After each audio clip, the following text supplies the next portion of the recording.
"Please don't come in," Chinese widow begged the lone rancher. Life on the ranch was never easy, but he had grown used to the solitude. After years of tending cattle, repairing fences, and living mostly to himself, he had come to find comfort in the rhythm of his days. The land, harsh and unyielding as it was, had become both a friend and a challenge, teaching him patience and resilience in ways no city could. As he sipped the last of his coffee, he noticed something strange in the distance. A faint light flickered near the old property next to his ranch. It was unusual because that property had been abandoned for years, ever since the previous owners had left suddenly under mysterious circumstances. John's curiosity was piqued, but he reminded himself that it could just be a passing traveler or perhaps a lantern caught in the wind. Still, something about the way the light moved felt deliberate, almost like a signal. John rose from the porch, brushing the dust off his worn jeans. The evening air was cool, carrying with it the scent of dry grass and distant pine trees. He grabbed his hat and stepped off the porch, boots crunching on the gravel path that led toward the neighboring property. Each step brought a mix of caution and curiosity. Living alone for so long had made him cautious, almost instinctively so, but the human mind has a way of pushing curiosity forward, even against reason. As he approached the old house, he saw a figure near the doorway. It was a woman, small and fragile-looking, trembling as if the cold had reached deep into her bones. She had an air of fear around her, one that immediately put John on alert. Her dark hair fell loosely around her shoulders, and her clothes were simple, slightly worn but clean. The faint light he had seen earlier came from a small lantern beside her, casting her shadow long and thin against the side of the house. John called out softly, "Hello, are you all right?" His voice carried easily in the still evening air. The woman flinched at first as if she had not expected anyone to speak, and then she looked toward him with wide, fearful eyes. She spoke in a gentle voice, tinged with desperation, "Please don't come in." "Why not?" he asked cautiously, taking a few steps closer but keeping his distance. "Are you in trouble?" Her words carried both fear and trust at the same time, as if she needed help but was afraid to fully accept it. John took a deep breath, his eyes scanning the property. The house was old and run down, the paint peeling, windows dusty and cracked. He could see signs that it had not been lived in properly for some time. Yet something was alive here tonight, some presence that made the hairs on the back of his neck stand up. He kept his hands visible, hoping to show he meant no harm. "I don't want to hurt you," he said. "I just want to help. Tell me what's happening." Her eyes darted toward the darkened interior of the house as if something, or someone, was hiding just out of sight. She swallowed hard, then spoke again, her voice quieter this time, almost a whisper. I can't, it's too dangerous. You don't understand." But he had never encountered a situation like this, someone so frightened, so desperate, and yet clearly in need of help. He knew he had a choice: turn back and leave her to her fear, or step forward carefully, trusting his instincts to guide him. The wind rustled through the dry grass, carrying a faint, strange scent that John couldn't quite identify. Something about it made him feel uneasy, like the land itself was warning him to be cautious. Yet he also felt a tug of responsibility, a sense that leaving her alone could be a mistake. Over the years, he had seen neighbors and strangers come and go, often making poor choices or facing the consequences of others' misfortune. He had always believed in lending a hand when it truly mattered. The woman's eyes met his again, pleading silently. There was a sadness there, a vulnerability that reached deep into John's heart. He took another step forward, keeping his voice calm and even. "I promise I won't hurt you. If you let me help, we can figure this out together." Her lips trembled as she whispered something John barely caught. He's inside. I don't know if he's still here." He slowed his steps, keeping one hand near the pocket where he carried his small flashlight. "Who's inside?" he asked softly. "Do you know him?" "Please just stay out." Her voice broke on the last word, and John noticed how tiny and fragile she looked against the vast, empty backdrop of the old ranch property. John paused, weighing his options. He could leave and wait for daylight when things might be safer, but he knew the woman might not survive the night alone. Something inside him shifted, a quiet resolve that had been honed by years of isolation and hardship. He had faced danger before, and while he did not underestimate it, he also knew that courage sometimes meant stepping into uncertainty. "All right," he said finally, his voice firm but gentle. "I'll stay here with you. I won't go inside without your guidance, but you're not alone. I'll make sure you're safe." The wind whispered through the broken windows, carrying with it the creak of old wood and the faint rustle of something moving inside. Time seemed to stretch endlessly. John watched as the woman moved cautiously inside the doorway, peeking out every few seconds. He could see her hands trembling, the lantern light reflecting in her anxious eyes. He thought about her journey, coming to a foreign land, losing her husband, living in isolation, and now facing a threat that seemed invisible yet palpable. As night fell, the darkness deepened, and the stars began to appear overhead. The air grew cooler, carrying the scent of earth and distant pine. John felt a strange mix of calm and tension. He had chosen to stay, to offer help, and now he waited with the woman, both of them suspended in the quiet uncertainty of the night. Minutes turned into hours. Each sound, the snapping of a twig, the whisper of the wind, made them both tense. Yet in that tension, a silent understanding began to form between them. Words were few, but trust was slowly being built. The woman, though fearful, realized that John was not there to harm her. John, in turn, felt a sense of purpose he hadn't experienced in a long time, a connection to another human being, fragile and urgent, that transcended his usual solitude. By the time the moon climbed high into the sky, they had settled into a cautious routine. John kept watch outside while the woman moved lightly inside, showing signs of relief that someone was watching over her. Though the danger was unseen and the night long, the beginning of trust had been established. For John, this night marked the start of something he had never expected, a human bond formed in the most unlikely and fearful of circumstances. And in the silence that stretched over the ranch, broken only by the occasional sigh of wind or the distant call of a night bird, both John and the woman waited, each aware that the night held uncertainty, but also the quiet possibility of safety and understanding. The night stretched on, and the cool air seemed heavier, filled with an uneasy stillness.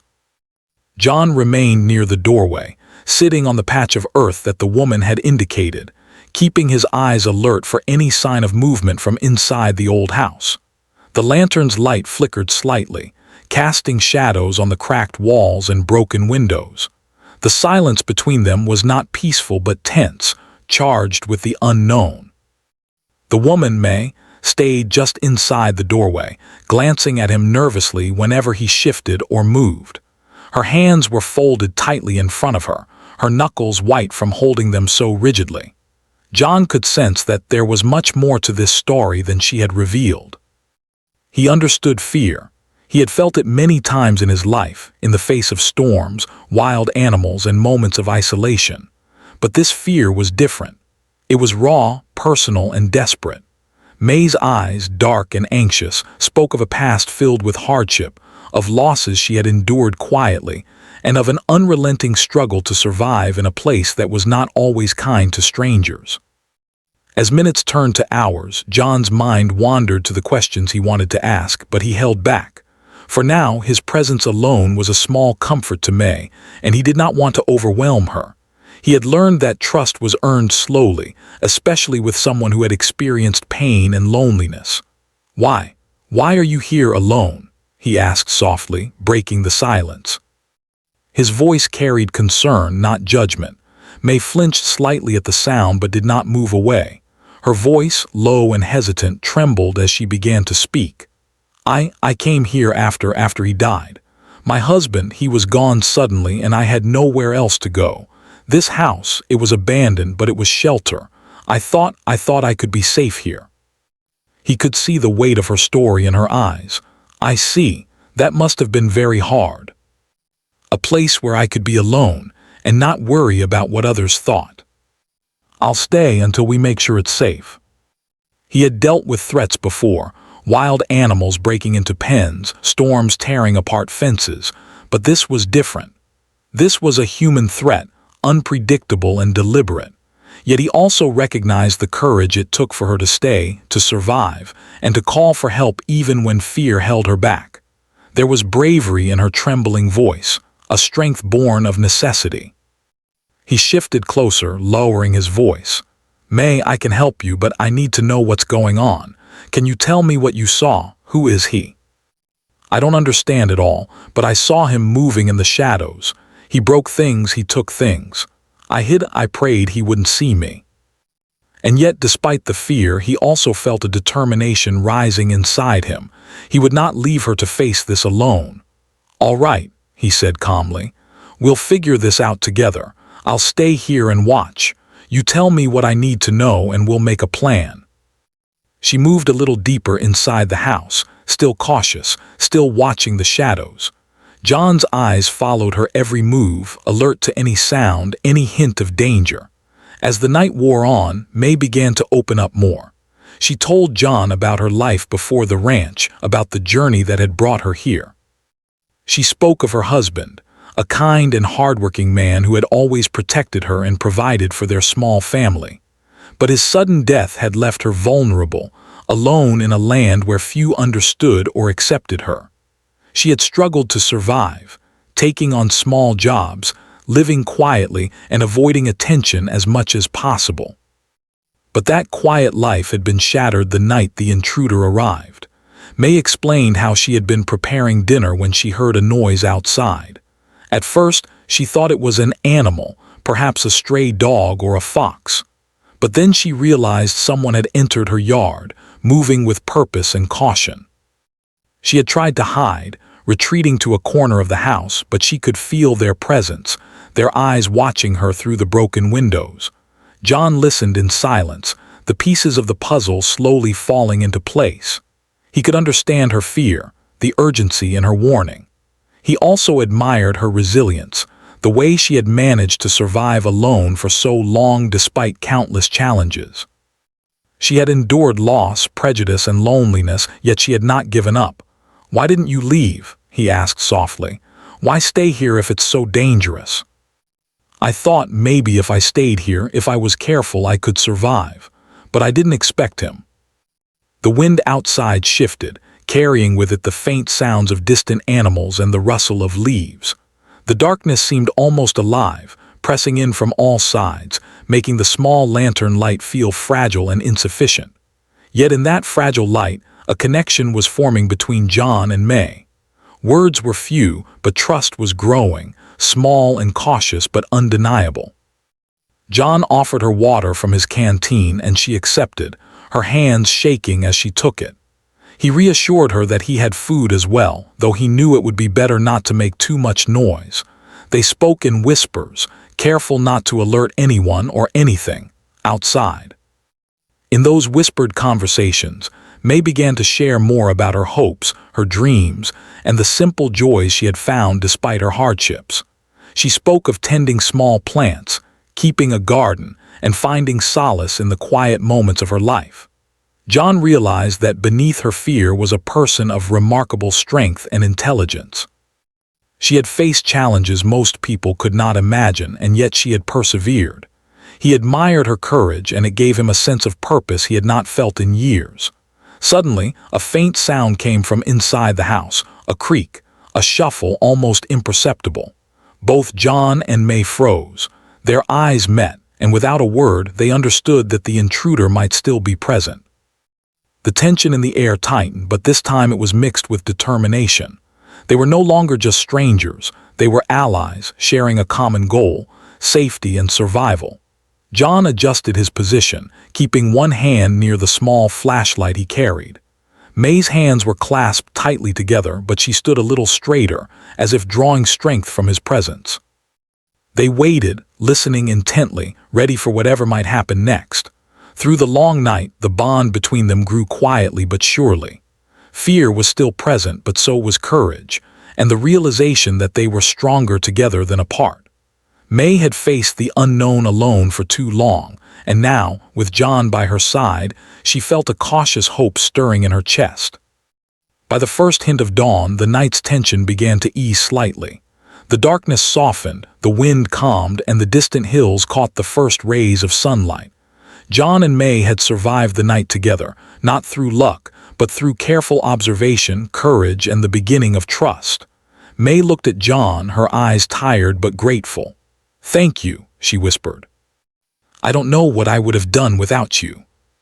The night had tested them both, but it had also shown them that even in the darkest moments, hope and human connection could survive. The first light of dawn barely touched the tops of the hills when John and May realized that waiting and watching could not continue forever. The house still held its secrets, and the presence of the intruder, though unseen, loomed over them like a shadow neither could ignore. May's eyes were wide with fear, but there was also a flicker of determination. She had endured too much to be paralyzed now. John, though experienced in solitude and survival, felt a surge of responsibility. This was no longer just about curiosity. It was about ensuring that May survived the lingering danger inside her home. John rose slowly, brushing dust from his pants, careful not to startle May. "We can't stay here forever," he said gently. "If he's still inside, we have to act, but we do it carefully. Step by step. I know where he hid." Her voice carried a mixture of fear and faint hope, as if by guiding John, she could finally reclaim a fragment of control over the night that had terrified her. The two of them moved cautiously through the house, every floorboard creaking beneath their weight, every shadow stretching unnaturally in the flickering light of the lantern. The smell of dust and old wood filled the air, mingling with the faint scent of something unfamiliar, almost metallic, that suggested struggle. May's steps were careful, precise, almost ritualistic, as if she had memorized the movements necessary to avoid drawing attention. John followed silently, his eyes scanning every corner, listening to the subtle noises that could indicate movement. As they approached the living room, John noticed signs of disorder. Broken furniture, small items scattered across the floor, and marks on the walls suggested that someone had been there recently, searching or threatening. May paused, pointing to the marks. He tore things apart. I tried to hide, but he was fast. I don't know why he wanted the things in this house. My husband, he didn't have much, but some things were important." Her voice faltered, and John felt the weight of her loss pressing in on him. He nodded, kneeling to examine the evidence. It was clear that whoever had entered was skilled, careful, and perhaps desperate. John understood the signs. A person who left traces like this was not careless, and that meant danger was still real. He rose slowly, keeping his voice calm to avoid alarming May. "We need to secure the house. Make sure there's no one hiding in the rooms. We do it carefully, but we do it together. I'll guide you." She led him to the back of the house, where the intruder had apparently entered. The doorway was slightly ajar, the hinges squeaking faintly as the wind blew through. May's hand shook as she touched it, and John placed a reassuring hand lightly on her shoulder. "We'll be careful," he said. "I'm not leaving your side." May stayed close, pointing out where the intruder had passed, sharing what she remembered from the night before. Her memory was sharp, and her observations guided John's cautious approach. In the kitchen, they discovered more evidence: a shattered cabinet, scattered utensils, and a faint trail of muddy footprints leading toward the back door.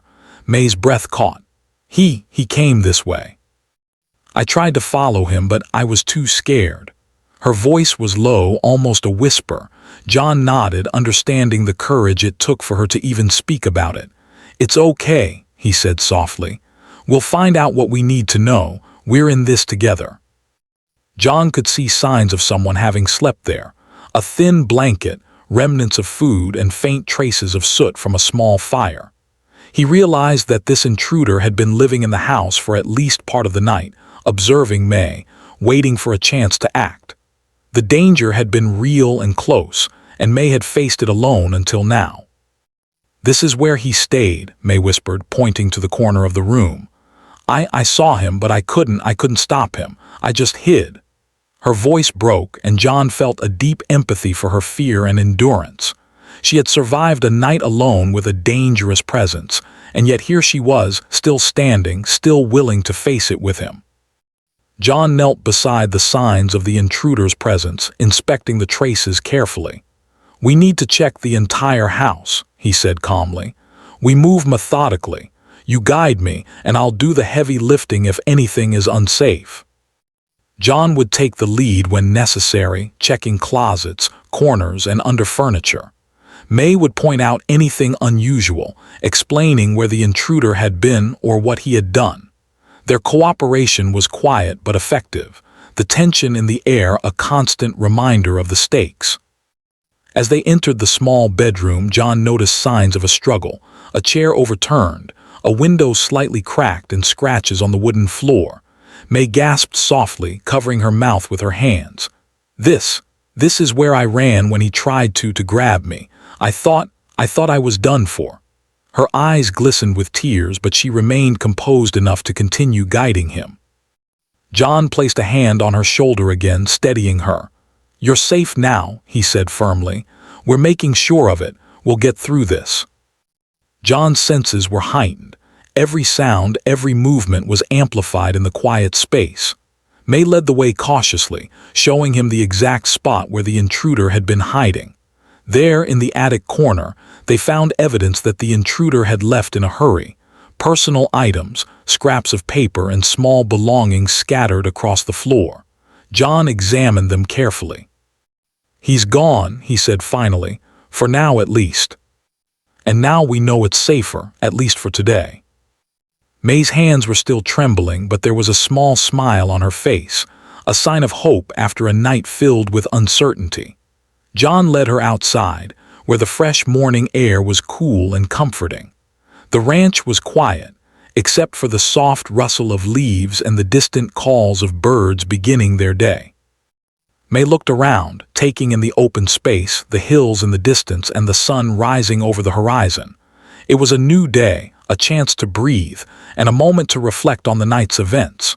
"You were brave," John said quietly, his voice filled with respect. "You faced something dangerous, something unknown, and you didn't give up."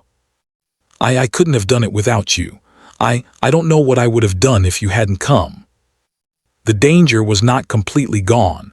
The intruder might return, and there were still unknowns, but she no longer felt completely helpless.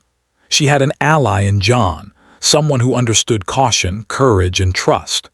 They sat quietly for a few moments, taking in the morning, letting the tension of the night slowly ease. John thought about the isolation he had always cherished, the solitude he had protected fiercely. But now, sitting beside May, he realized that sometimes human connection was worth the risk. Fear could be a teacher, showing strength where weakness was thought to exist, and trust could be built even in the most unlikely circumstances. As the day began fully, John and May made plans. They would secure the house further, ensure there were no remaining threats, and call the local authorities for additional help. It was a practical step, but also a symbolic one. They were taking control of a situation that had once seemed beyond their power. In the quiet hours of morning, a fragile bond had formed between them, strengthened by the shared experience of facing fear head-on. May's courage, John's steadiness, and their cooperation had allowed them to survive the night. And as the sun climbed higher in the sky, painting the hills and fields with warmth, both felt a sense of accomplishment, relief, and hope for the days to come. The morning sun had fully risen, casting warm light over the ranch, when John and May finally stepped outside together. The events of the previous night still lingered in their minds, but the danger had passed for now. May's face, though pale and tired, carried a glimmer of relief. She had survived, and with John's help, she now felt that the terrifying night was behind her. The air was fresh and cool, carrying the faint scent of pine and dry earth, and the soft rustle of leaves seemed almost like a whisper of reassurance. John looked around at the open landscape, the hills stretching far into the distance. This was his home, his place of solitude, and yet, for the first time in years, he felt that it could also be a place of connection. He had always been careful to keep to himself, but May's presence had reminded him that life was more than isolation. It was also about courage, empathy, and the bonds we form when we need each other most. "We should secure the house," John said, his voice calm but purposeful. "Even if he's gone, there's no harm in making sure everything is safe, and we should alert the local authorities." Better safe than sorry. They returned to the house carefully, checking each room once more. John's trained eyes examined every corner, and May pointed out any area that had seemed suspicious during the night. The process was methodical and deliberate, a step-by-step effort to reclaim a space that had once been a source of terror. As they worked, the sunlight streaming through broken windows illuminated the damage, the overturned furniture, and the scattered belongings left behind by the intruder. Each item told a story of the struggle that had taken place within these walls, a story May had endured alone until John arrived. Once the house was as secure as they could make it, John went to the small radio in his living room and contacted the local authorities. He explained the situation carefully, emphasizing the danger May had faced and the evidence of an intruder. The officers promised to send someone immediately to investigate and ensure that the house was safe.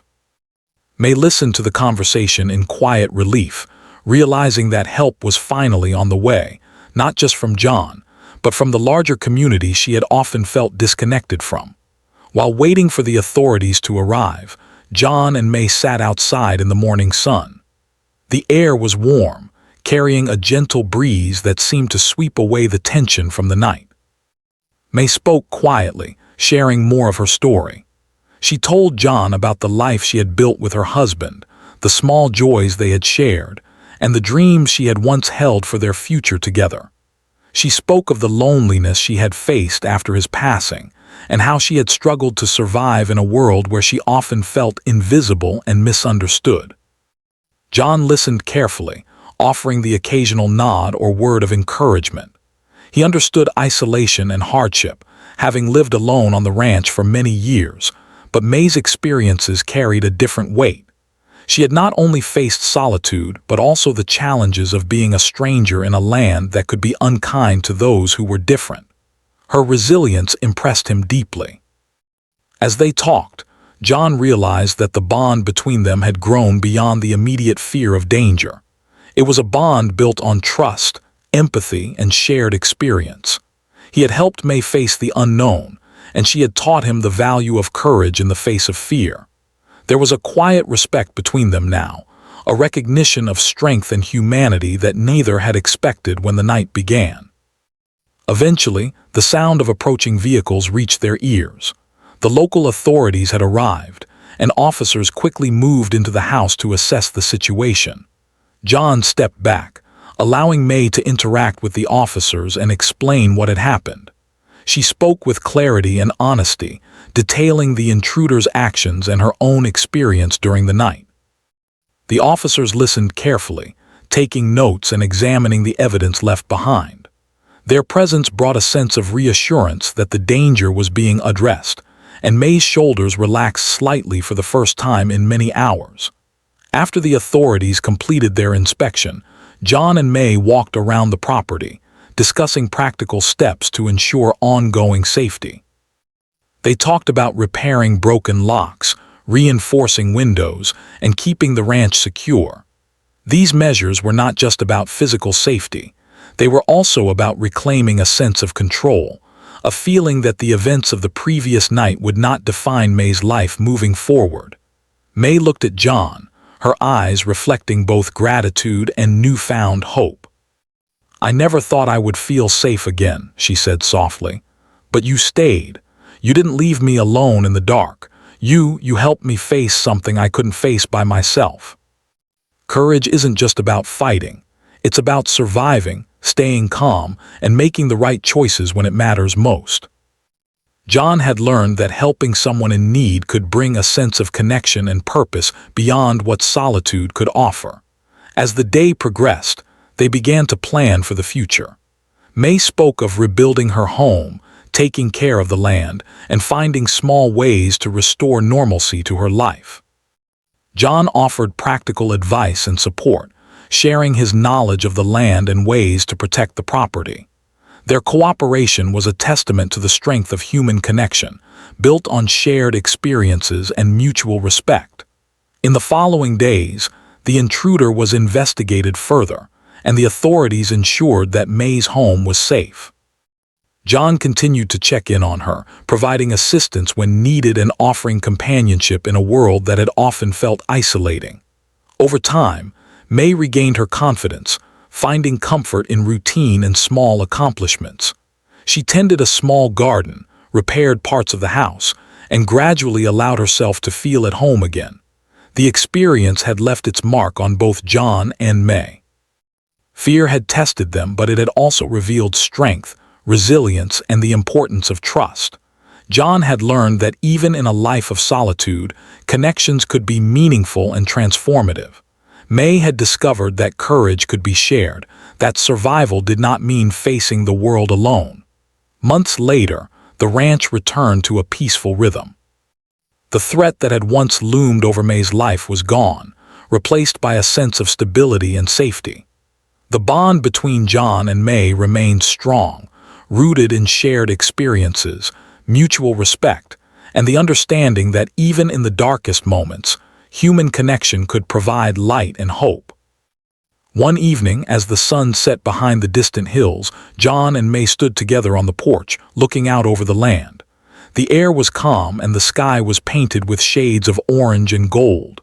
May smiled, a small but genuine expression of peace. "I never imagined I could feel this safe again," she said softly. John nodded, his eyes reflecting the fading light. "Life can be unpredictable," he said, "but we're stronger than we think. We face what comes and we do it together." The events of the past night had been frightening, but they had also forged a connection that neither John nor May would forget. As darkness settled over the hills and stars began to appear in the clear sky, both of them felt a sense of calm and hope. The fear that had once dominated the night had passed, leaving behind lessons of courage, resilience, and the quiet strength found in helping and trusting one another.